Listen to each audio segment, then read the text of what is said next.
Welcome to the Orthocast. Today I have John back again, a highly requested guest. He did really good the first time. But first, before we start, I want to say that I got merch. You can now get this on the website. John's wearing the merch. John, how would you say? Is that Jack? I got to tell you, folks, that Kyle didn't pay me anything to say this, but like it's so comfy that I want to wear this for the rest of my life. And of course, I be ballin' with the Kyle Eyes of Death right there. So highly recommended. Go get it. So today I brought John here to talk about something very important, especially if you're a young guy, is finding your vocation, finding your job. Maybe you're in high school, maybe you're in college, you're not really sure. You know, me and John both took the route of community college, and for me that was really like one of the best decisions I ever made financially. And I changed my major like 6 times. So like just not being overwhelmed, there's so much happening when you're a young guy. So how did you find, because you're graduated from college and you're working on your career, so how did you find the right career for you? It wasn't easy. It's definitely, it's something that is evolving and evolves every day. Sure. But I started off with community college, like I think probably many of us, yourself included. And I recommend that deeply to people, especially if they don't know exactly what they're going to be doing yet. Yeah. The biggest thing is do not get in a bunch of debt. Like don't get in don't go to an expensive school just because all your friends are doing that, because that can really bog you down for your entire life. So when you started going to community college, did you know what major you wanted to do right away? Or I did. Not everyone does. For me, I've always loved history, and there were multiple people in my life at the time that were telling me, choose something that will make you go to school.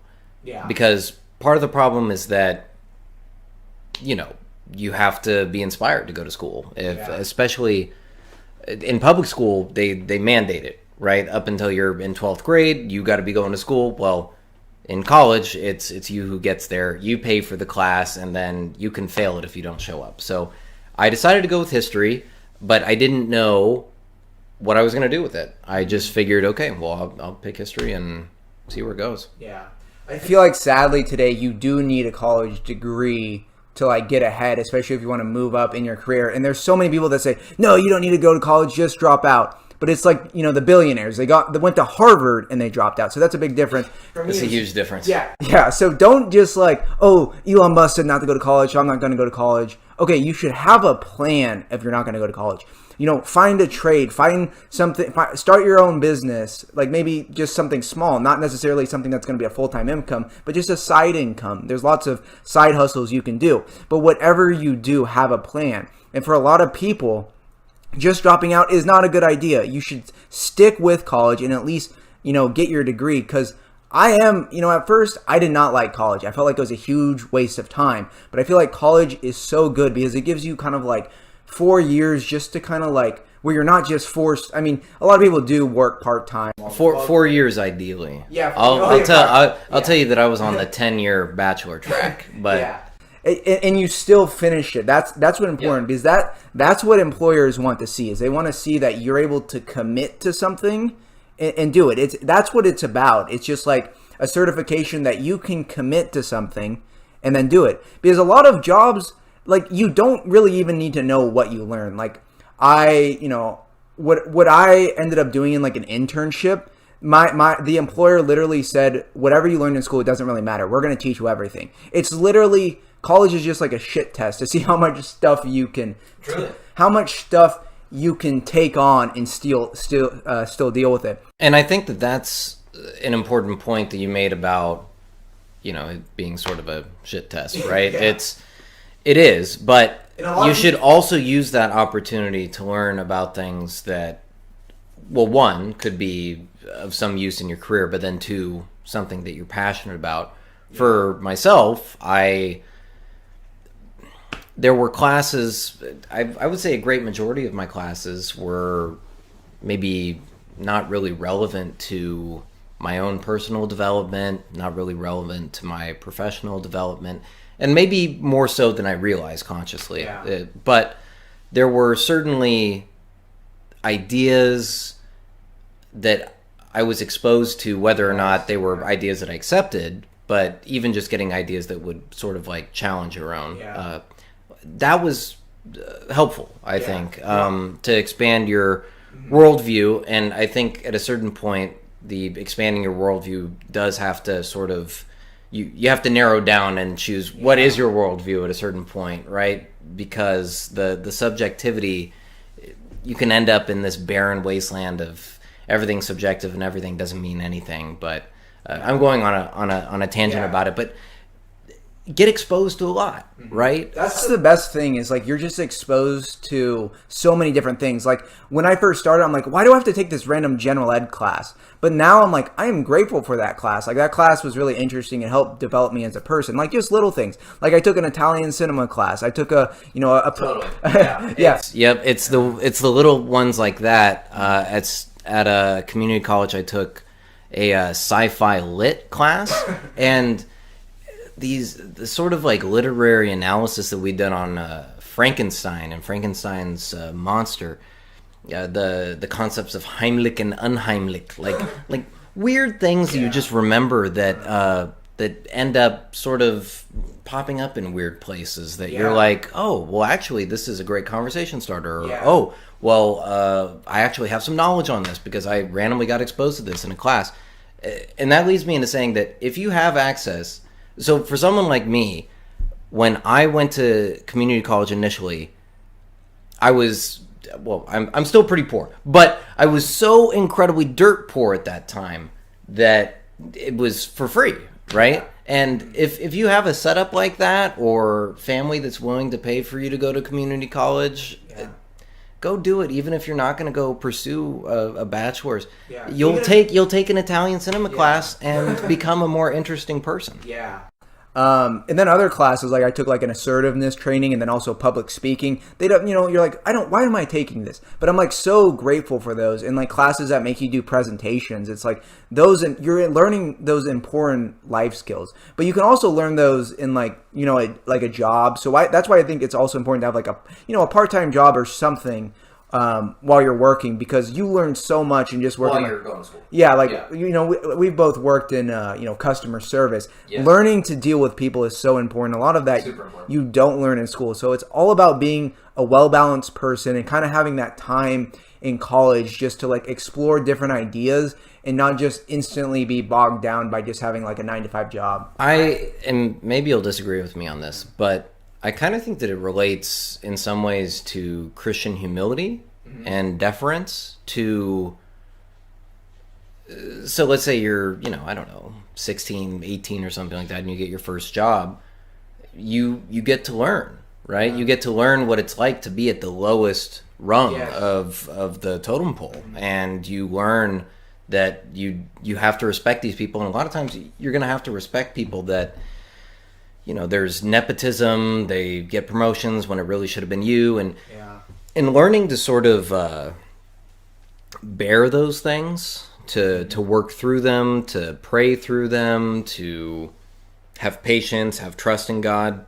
I definitely had to work on those, and I've learned a lot about myself and grown through those experiences. So I think that a working component is super important too, because if you're just going to college, then you're just that's you're getting some book knowledge, but you're not getting the people knowledge, right? And you gotta have both, I think, to be ultimately best set up for success. Obviously you could be successful, I don't know, people do all sorts of things today, but it's never a guarantee. So it's best to go down or to flesh yourself out in both ways. And I actually have a video on like how to do college cheap on my channel, Christian Simplicity. You should be just an extreme minimalist. Like being in college, you're broke, and like it's important to like, if you can be happy when you're broke, then you can be happy no matter what. So learning to find happiness in the little things and not having a lot of money, learning some basic financial literacy. I recommend Graham Stephan on YouTube to learn stuff like that. Just like budgeting and saving your money, because and that's the other good thing about having like a minimum wage job, is you start making a little bit of money. I've talked about on one of my other channels that, I wasted so much money when I, first got my first job ever. Yeah, but then, like, I bought a bunch of Japanese manga and fake hypebeast stuff. But slowly, I have learned through my own mistakes is just, stuff won't buy you happy. Save your money. Open a Roth IRA or something like. Start thinking in the future so you can get ahead. Just $5 a month. Or something. It's all about habits. Yes, and that's what in college you kind of are forced to learn good habits like time management, and people skills. All of these things, like it's not the degree in itself; it's like the things that help you get the degree that employers want. I agree. Yeah, that's a good way of putting it. Yeah, it's not the degree; it's like the means by which, exactly. And that shapes you into maybe a better employee or someone to work with. Mm-hmm. So you got a degree in history. I did, yes. And then now you're working with, special ed kids. So I think this is what a lot of people don't realize is like, even my parents, my dad got a degree in biology and he does computer science. Like just because you get a degree in something, you can radically like shift field, but you should get like some sort of degree. But how did that shift? Sure. Yeah. I think that's a super interesting topic too. And that's what I tell young guys all the time that are like considering college or going back and forth on whether they want to go back to school or something, is if you're going to do it, just get a degree, get something. I just sort of regurgitate the advice that I got because I did get through. It took me a long time, but I had, and it gets hard. Like you really just get burnt out. Like I'm about to finish. I'm in my 5th year, but like just stick with it because every time you like delay it, it gets harder and harder. It's true. And like I can't even imagine being like a parent and going back to college. Like it's just while also working, while having kids. So get it done early. Rush. Just sprint for it. Yeah. Like you see that finish line, just go. Run, man. Run. Yeah. But I also fell into the trap, quickly I'll just say that I did fall into the trap of loading myself up too much when I would get behind. So like there were a couple things that happened where I had to take a break to life happens. Life happens. I had medical stuff going on, but then I would try to catch up, and then I would overload myself with like 7 or 8 courses, and then I'd end up like dropping half of them, That's what I loved about community college was taking a bunch of summer classes. So I would take like 12 units. It's a lot easier. So you graduate with your degree in history, and what was the career path? So you mentioned that I work with special needs kids, and that's true. Mm-hmm. So I started doing that during college. So it wasn't. So I had already decided that I was going to study history, right? But I was teaching martial arts. I was picking up trash in parks. I picked up jobs that were available, right? But I saw a Craigslist ad back in 2017 for, do you like having, do you like kids? Doing activities with kids? Yeah, exactly. I was like, I almost said playing with kids, but I was like, that sounds, that's like Balenciaga stuff. That's for them. But anyways, do you like interacting with children? And I was like, yeah, sure. I had already taught martial arts before, and a lot of that was kids, and I had actually taught special needs classes for special needs adults and children for martial arts. So I had some exposure, right? I had some comfortability, but I didn't know exactly what the job was going to be. Mm-hmm. And it ended up being a registered behavior technician, which to those outside of the behavior analysis world, this will just sound like a bunch of shop talk jargon stuff. But more or less, you go through a 40-hour training and you work under a licensed medical professional called a board-certified behavior analyst. And the job of that person is to analyze a child or perhaps even an adult's behavior and figure out ways to increase the socially desirable behavior and decrease the socially undesirable behavior. So, for instance, let's say a child on the autism spectrum, he shouts in the middle of class, right? So that's an undesirable behavior. 1, because it's distracting. 2, because that'll make it harder for him to make friends if he's the kid who shouts in the middle of class, perhaps. So, so we have to figure out a way. Okay, how do we decrease this behavior and we're going to track it over time to see, is it actually going down, or is there something that we did that made it go up, or is it, what are the different was there an 8 in there or something, like, or if the parents' kids are divorced, like, is it that he's at mom's house this week or something? So this is all the training you got from that first like opportunity. Sure. Yeah, it was just, I have a more robust understanding now, but it's basically just it's taking data. It's observing, and then what my job as a registered behavior technician was initially was basically to the behavior analyst would create a plan to work on changing these behaviors, and then I would implement them, right? So I'd look at the behavior modification plan, and then I would do basically just whatever the behavior analyst said. And there's ethical standards, of course, right? There's very strict guidelines for that. That's why they have to be board certified.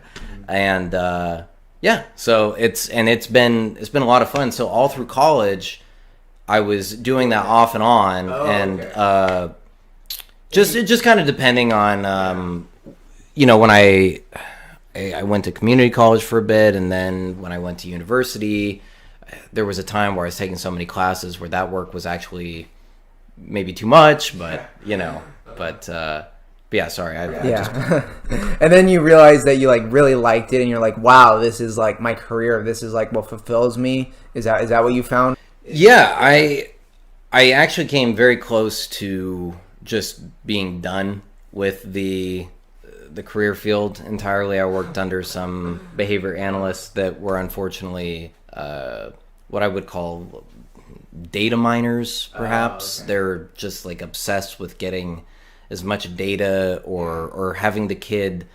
So there's things called trials, right? So if, let's say, what are you? I don't know. I'm thinking about all the funny stories that you're gonna say in a second about his funny stories in this job.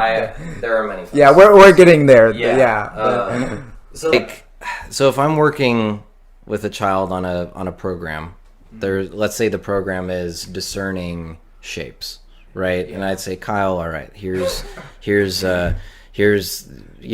like 3 shapes, and I'm gonna be like, Kyle, point to a cube, right? And you point to like a sphere or something, and I'm like, nope, try again, it's the cube.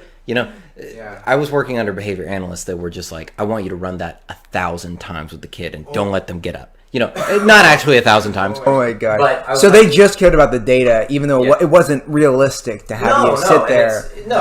No child, whether they're special needs or typical, right? Like no child should be like sitting in a chair, like getting asked a million times over and over again, all right, touch this, they're lab rat. Yeah, exactly. Yeah. They treated them like lab rats, and so it was that sort of like unethical stuff that almost made me step away. Yeah. But thankfully, the person that I work under now is just incredibly ethical, super professional, has a real human touch, cares about the kids, and is effective. That really changes kids' lives, and so that person is my mentor, and just a lot of respect, and really glad that I stuck with it. Yeah. So you'll like find a mentor like that if you just put yourself out there and try new things. And now John has kind of find like his like purpose is like to do this. And I got him a bigger one of these icons. It's like Christ with the kids. It's so important, like caring for kids, especially special needs kids. Like every kid matters. And an important thing in dealing with like a lot of special needs kids is patience. Yes. But there, like we were talking about earlier, there was a lot of funny stuff that happened. Yes, that's true. So, John, do you want to? Yeah, Kyle's been really looking forward to this. He's always asking me if anything funny is going on in my world, and there's always you need a sense of humor. You do, yeah, you really do. It's like I'm really good at giving you little anecdotes as things go on, but I don't even know where to start. Is there one that that sticks out to you that you want me to talk about? Talk about dodging iPads. Oh, okay, that's a good one. Yeah, and then you had to transport these kids. Okay, yeah, that's okay. Yeah. All right, I'll go into that. Start there. Okay, I'll just I'll approach this whole that whole time at that school. Ranch. Yeah, at the ranch. Yeah. So yeah, I had a position where was with moderate to I wouldn't even say moderate to severe. Just severe kids. These are children that the parents are really overwhelmed. They're just looking for some sort of respite. They need, like every other school just hasn't worked out. It's just sort of, it's the last stop. It's the last resort. And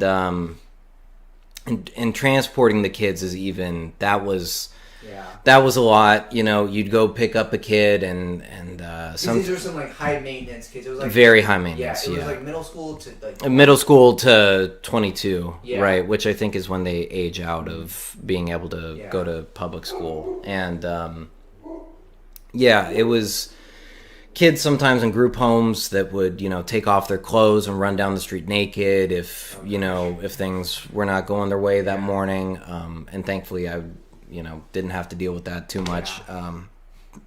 Kids, like you said, with the iPads, they didn't have the iPads on transport, but you said you can't be flinching in that field. No, really. So what we had in the car is we had kick pads like MMA, like you have like kick pads guys hold, and then they are like Thai kickboxing and stuff like that. We would have that, and I'd wedge myself in between the kids if they started, beating up on each other and stuff like that. Better that because you had to break up a lot of fights. A lot of fights, a lot of. It's like sometimes I wouldn't even call it a fight. It's just a kid sort of. I don't know. They're having some sort of fight or flight reaction to something else that happened, and they're just attacking everyone around them. Just sort of wildly flailing. But then there's sometimes more focused aggression. But yeah, that's you definitely build up a sort of okay. Well, I'll tell you yesterday there was the little tiny boy because I work at a school now, charter school, and the little boy the previous day had waved at me, and he was smiling and everything. Next I hear that he's getting violent out in the, not in the yard, the playground. Yeah, playground. And I go out there and I'm like, hey, what's going on? He goes, boom, smacks me straight across the face. My glasses fall off. They're like, I thought that they were broken. I was like, oh, good morning. Like that's okay. How's it going? Good to see you. So was this unprovoked, or is there any like kind of like he was already in the throes of a tantrum. He got caught hitting other kids, and he just had a total meltdown about it. I don't know what he thought. He was going to overpower like 3 teachers or something like that. I don't know what he was thinking, but it's you definitely, and you can't take it personally. You can't when you're working with kids like that. No, and it's a real problem. There are times where I've been told if you build up resentment towards a certain child, then just request that you get off the case, right? Yeah. Because you can't harbor those feelings, and if you do, it'll get in the way of you providing services, and that's you don't want to build up resentment towards a child that can't necessarily always control what's going on with their body. So. But it can be tough when they're like throwing iPads at you. Right. So back to the last stop sort of school. That's where you had to be on guard 24/7. It was like sort of like prison guard duty, which is terrible to say, right? Yeah. It's not. I wasn't the program director, not my school, right? Like it's not how I would have maybe done things, right? But they're doing the best they can, because there were kids. 12-year-old kid that I'm telling you, like on Call of Duty, when you like throw the hatchet and you can like hit somebody on the other side of the map, like you like start it and you're like, game on Soja, and like throw the hatchet and like like he could do it. He's on the total other side of the world. Across and the map. Totally. And you say something wrong to him, or you look at him the wrong, boom, he just, and like right between the eyes. And thankfully, the staff knew, and we would warn each other. Like if there would be like sort of signs like that, he would like be kind of like grabbing it a certain way, or he'd make a certain noise like, or and you're like, wait, hold on, wait, code red, get down. And but sometimes the other kids wouldn't be fast enough, and we'd try to warn them too. We'd be like, random name like Hank, Hank, watch out, and and it just totally So did he go after the slow kids who couldn't like react? It didn't matter. Yeah, indiscriminate, just kind of depending on did you upset him today? Did you look at him the wrong way? Did you accidentally step on his toes or something? It's you don't really know all the time. But this is what the analysis part of what my job is. Like I'm a assistant behavior analyst now because I have my mentor and I'm working under her. Mm-hmm. So. But you're going to become one. Yeah. Right. One day. That's right. And I'm going to be starting my master's in January. Awesome. The courses for that. So. Yeah. So some of these kids are like pretty big too. Like they can be like the size of us. And that actually, you told me that one story about there's actually and like learning to deal with these situations, making the best of it. Cultural barriers. Yeah, the cultural barriers. That's another thing is providing services to culturally. Yeah, but do you want to talk about that story about he liked hurting? That is true. Yeah, he's an interesting one. Yeah, And you have to learn like interesting ways of how do I respond to this? This kid liked hurting. Yeah, it's true. Yeah, it's true. How do you deal with a child from another culture, right? Coming from Eastern Europe, and his sort of thing that he is trying to seek out is he liked to see other children cry. I was only with him for a short time, and I didn't have a lot of background given to me, and trying to figure out a way around that, I had to get creative. And as I told you, what I found was I could replace. So what he wanted was to see somebody cry, right? So I was like, okay, well, he's hurting these kids because he'd go up to kids and he'd smack them across the face. He'd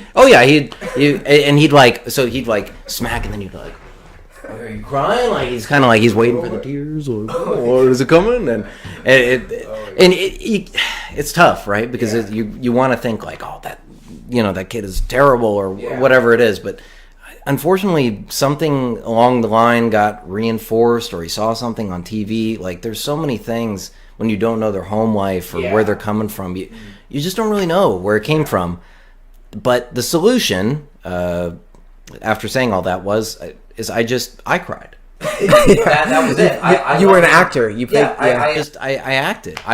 I let him hit me, and I told him, I was like, just gently, right? I just reminded him, like, I would even he enjoyed like bumping heads and stuff like that. I'm like, don't bump my head. It's fine, right?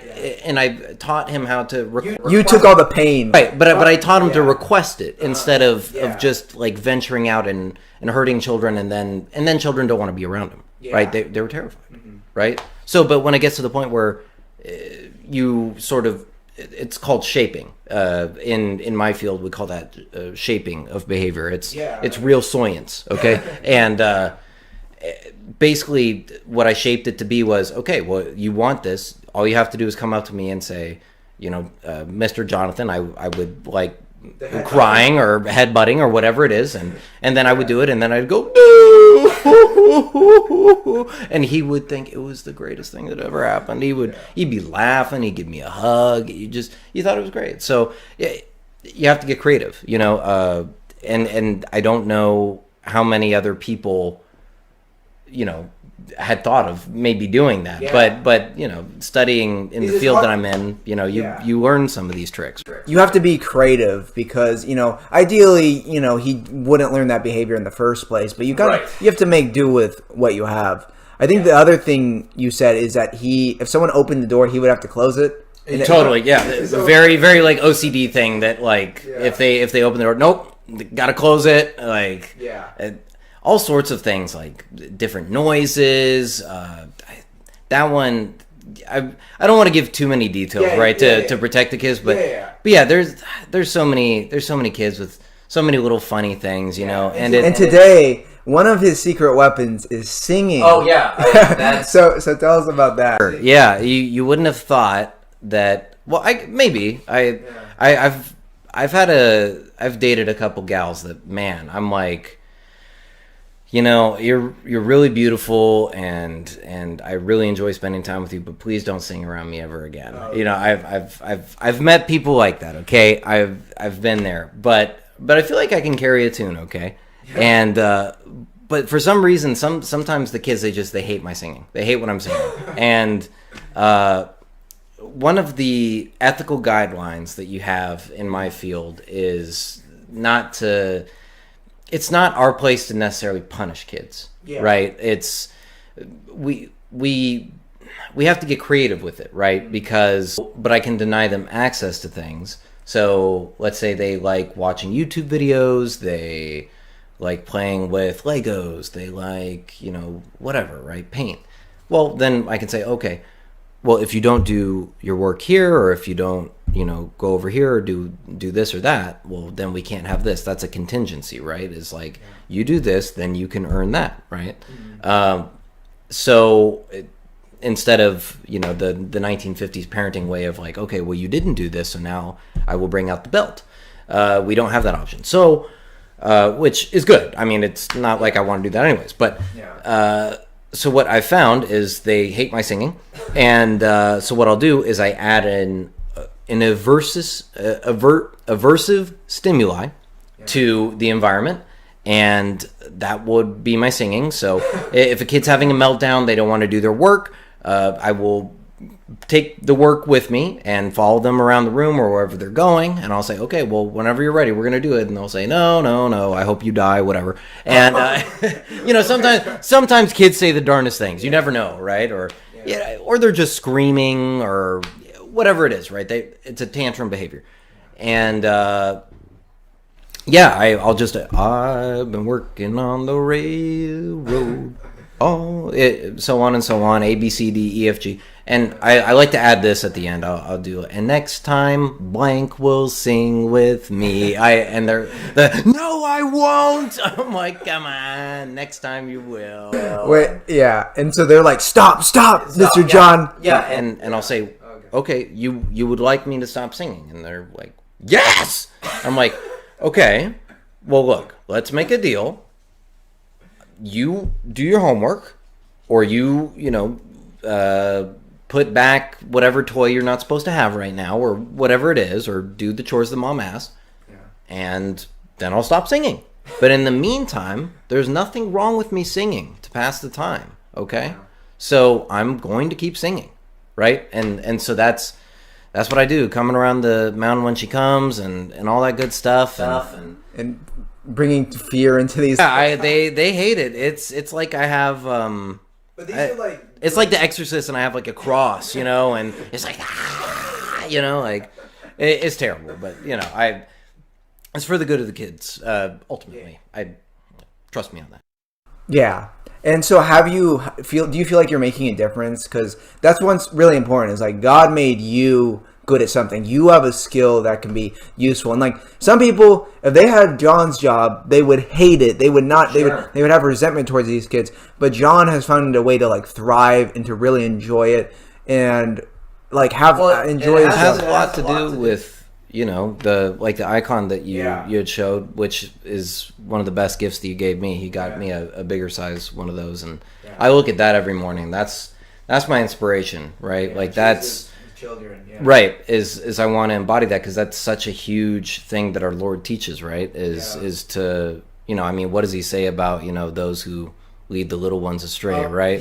Like it's pretty point blank that you don't mess with children, right? Like you bless the children. You give them your all, right? Even if they do have special needs, like you know, God still loves them, and it may be more it may be more challenging, but that's just like that's your cross to bear, whether you have those children, whether you're called into. Well, and also to help the parents too, right? I think that's sometimes a forgotten factor too, is these parents are just so overwhelmed and overburdened and stuff that you can really bless them by making any sort of improvement in their child's behavior, right? If one less tantrum means maybe just a little bit more energy for a mom that just can't cook because she's just so overwhelmed with her child, throwing things out a window or screaming or whatever it is, right? It just whatever the behavior is, right? So, but yeah, finding something that if it was just monetary, it wouldn't be enough for me, I don't think. Yeah. Right? I there's a component of like a spiritual contentness that comes with it. There's some higher purpose, right? That comes with it. And yeah, I think that's ultimately we do need money, right? We do, but and these it's sad that like some of the most important jobs don't make as much as they should. Like, right. These kids, like, if they really get the proper care that they need, they can become more functional members of society. And like, I think all of us have a little bit of like mental illness, and it's just like the more stressed out you are, the more factors, if we can get those under control, like I think everyone, if we just maximize their potential, that could like change everything. And so, especially working with children, because children are the future. They are. Yeah. That's right. So switching gears, now me and John have been talking about like this like rise of like there's a new modern gurus. Like you have like Joe Rogan, who has like the biggest Spotify, and he influences millions of people, and Andrew Tate, they're kind of like gurus, and like a lot of people like, or like even like Elon Musk, like people like look up to these people, or like crypto gurus. Like what do you think of the rise of gurus? And like the wise, we have this like secret knowledge, and now we're gonna like they kind of like subvert the red pill, because ultimate red pill is a god pill. But yeah, what do you think about like figures like that? Sure, yeah. I was very influenced by Joe Rogan as a young man, as I'm sure many viewers were or have been. Yeah. 18-year-old me is like, what? Whoa, the government lied to me about weed, bro. That's crazy. And like UFOs maybe. And like, bro, like I don't need a real job. Like I need to start a podcast. And like I need to, I'm kidding. No, this guy actually works. Were you doing like psychedelics? I experimented a little bit around that time, but was it because of Joe Rogan's influence, you think?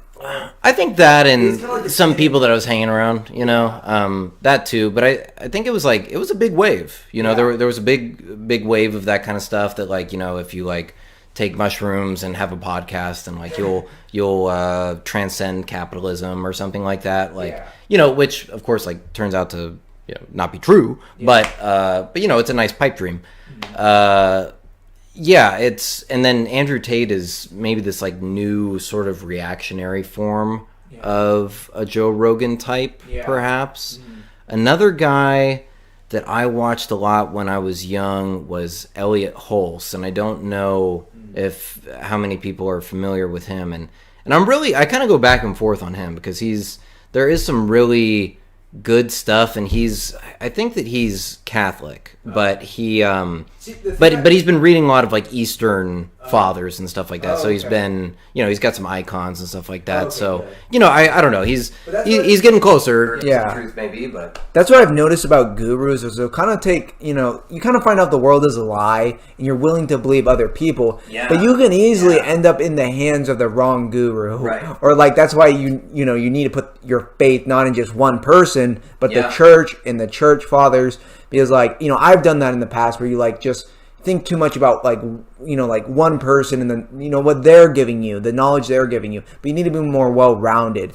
Well, and you're not going to join some sort of alpha tribe, exclusive members only war room tactics of the next game changer club, okay, to make $1 million online every month doing something. Be skeptical of that stuff. If it seems too good to be true, it's too good to be true.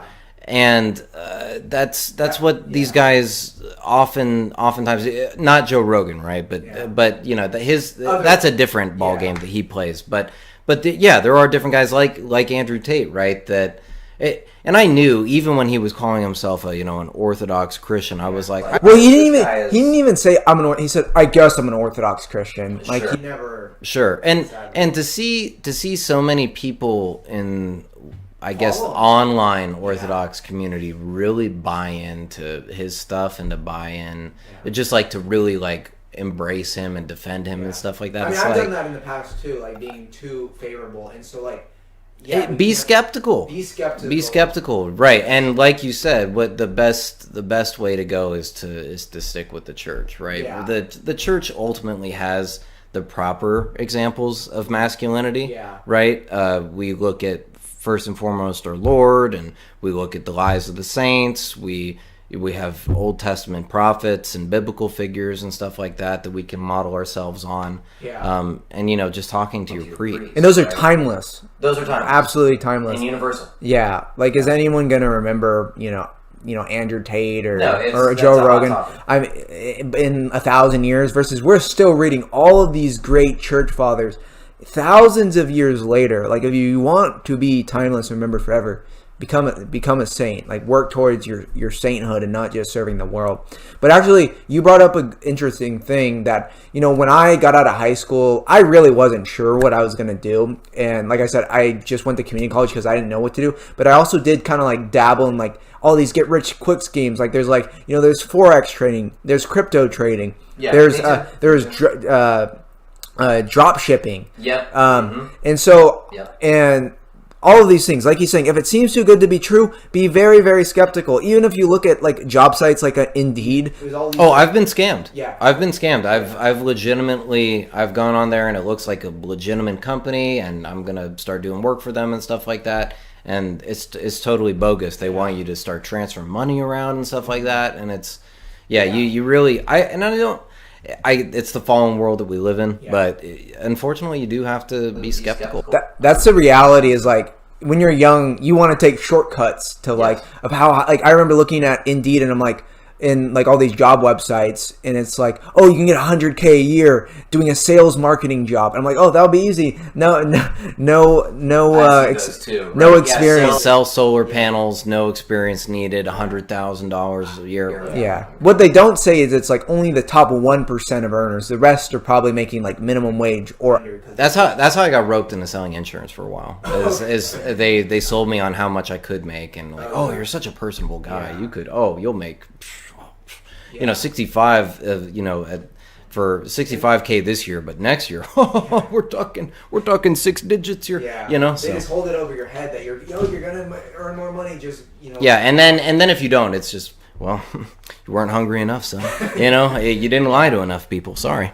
I feel like it's really hard to be like ethical in those fields. Like, how did you feel being like, because you were still somewhat like Christian, you weren't Orthodox yet, but sure, when I was selling insurance, it was recent enough that I was an inquirer, so so it definitely it was part of that sort of like discernment, right, and finding where home was as far as a church and my belief and everything like that.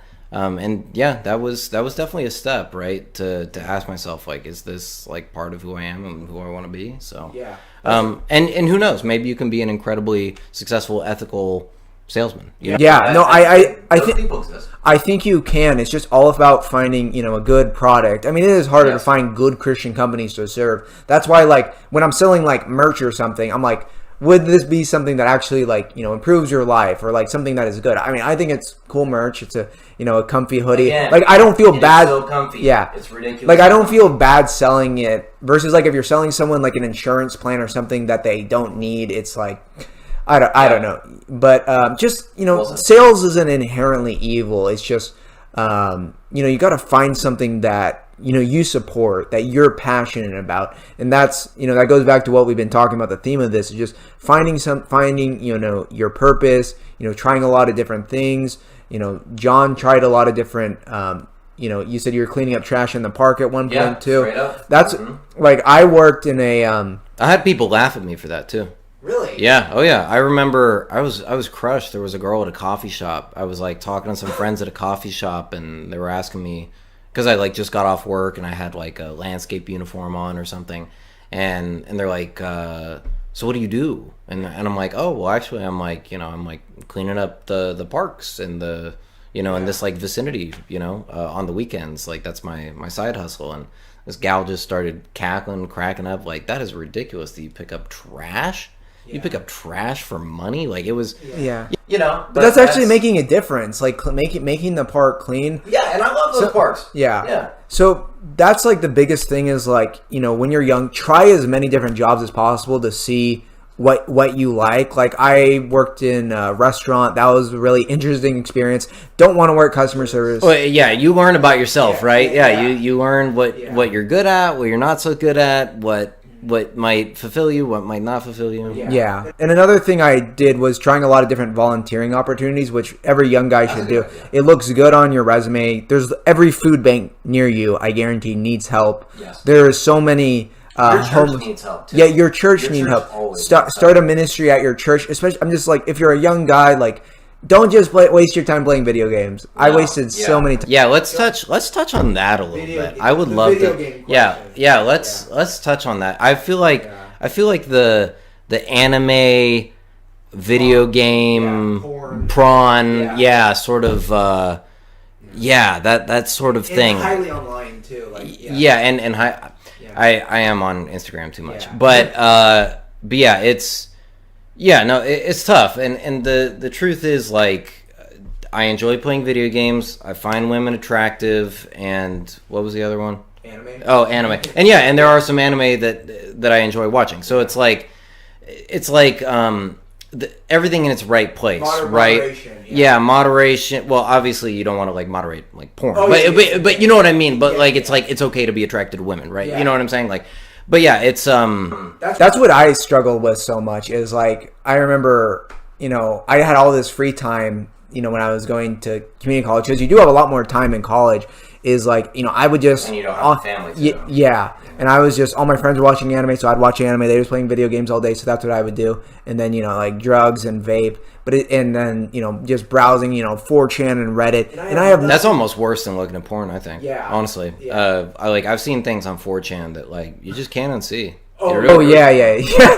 Yeah. There's so much stuff I wish I could unsee. Yeah, but just, like, none of that is going to help you reach your goals. Like, just... Like, that was like a realization for me. Like, I look at my Steam hours and I have thousands of hours in video games and I have nothing to show for those. And like, I just imagine if I started, you know, being more productive at a younger age, I would have been so much farther ahead than where I am. Same. Yeah. And I would have been like, it never even made me happy. Like, it's just like, you're happy for a little bit, but then it like takes away from you. Yeah. And then it makes you kind of like angry. It does. Like, yeah, it makes, I even just, so I set up my gaming PC and I hadn't touched it in a number of months because I'm sort of in transition with housing currently, and you know, got it out of the attic and set it up, and I've been playing it and it's been fun, and thankfully I glory be to God for this, because honestly the remote broke, my Xbox controller broke because I play with a controller. Broke when I was starting to feel this, but I started feeling that feeling again, that like when you play enough that you like start, like you get this like weird sort of like you know, like the like mom shut up, like I'm, you know what I mean, like that sort of thing. Like, it's hard, I don't know if there's like a word for that, but I started feeling I started feeling that feeling again, where it was like that the game was sort of my master in a way, or like that I had to like go be with the game or something like that to some extent. And that's definitely that's an easy rabbit hole to fall down. Yes, and I loved the most like tilting, annoying games, like competitive, like Rust, Overwatch, Tarkov, that would just tilt me, and it's just like, I'm getting so angry over this game, and then it would make me even more angry, because then it's like I wasted all this time playing this game, so it just doubled my anger, and it was like, and if you like end up like sucking or like losing the game or something like that, and you're like, dang, like that was 5 hours of my life. Exactly, yeah. Versus like, what I say to young guys is download DaVinci Resolve, learn to edit videos. If you keep practicing, you can make your own videos. You can make clips for someone else. Guess what? You are working on having an actual skill. That actual skill can lead you to making money, to becoming, you know, your own self-employed, anything. There's so much on the internet available to us. Like we were talking about college earlier with like what I've learned just from how to research in school. I learned how to research, and I just apply that to finding resourceful things online, so that I can teach myself things. That's what I've learned is like, like school is just like a prototype or like an archetype of like how you should learn, but you should go out and like learning on your own. Like that's what I love YouTube so much. And what you realize is like school is just trying to like mass produce that learning, but you can do that. Like you should learn how the best way for you to learn new things on your own. For me, it's just doing it a bunch and just practicing. It's going to take you getting in the driver's seat. Yeah, you need to get in the driver's seat. See, like if you're not learning, you're not going to be able to like ever get better. So you need to find a good way to, learn about things. And it really helps to find things that you are passionate about. Like find some things that you like will just sit down and it doesn't even like time just goes by so fast. And something that I wanted to touch on, since we were talking about the sort of like trinity of evil or like things that can become like consuming in your life. I came across this like channel the other day, and it more or less seems like this like nest of incel.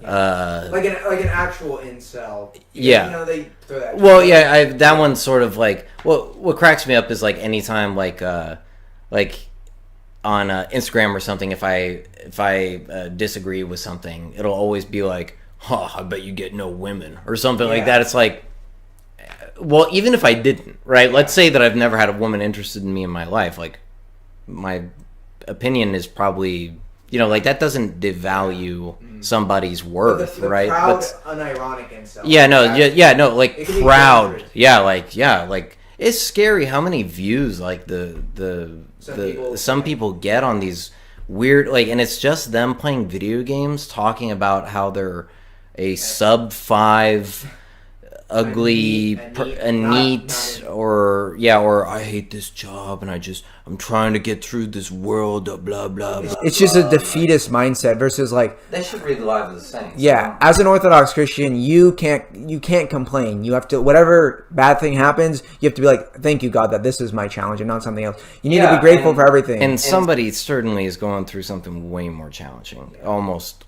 guaranteed. Yeah, exactly. Like whenever I'm like, oh, my life isn't good. Watch someone in like life in like a third world country, or just it just makes you so much more grateful for what you have. And like even those people are so grateful. Like they're a lot happier than a lot of people in the West. So like you have no reason to complain. It's just out of boredom a lot of time. And these people that are giving up like this, and they have like those people in Japan that like they shut themselves in. Japan, it's really yeah. I think it's coming to the West now. That there's more and more shut-ins. There's these like sort of like militant incels and even on the other side, like women, like female incels, or militant sort of like anti-capitalist femcel, or not femcel, but you know what I mean, like feminist sort of. Anyways, but these people this is a great opportunity for young men that want to take the opportunity to step up, right? Because these people they're giving up. They're checking out. And this is your time to check in, right? Because at the end of the day, we're still going to need doctors. We're still going to need lawyers. We're still going to need we're still going to need cashiers. Yes, we're still going to need people to move things we're still going to need people to pick up trash in the park. Yeah. Okay? That's it. And you can mope and be sad about it, or you can be like, thank you that this is. You're not entitled. You're not entitled to any job or any gainful employment or anything like it. You have to moderate a little bit with like how much you say pull yourself up by your bootstrap, because people come from different backgrounds and stuff. But yeah, it's I say just try and exhaust all the opportunities that you have and be thankful to God for the ones that you do get. That's kept me very grateful.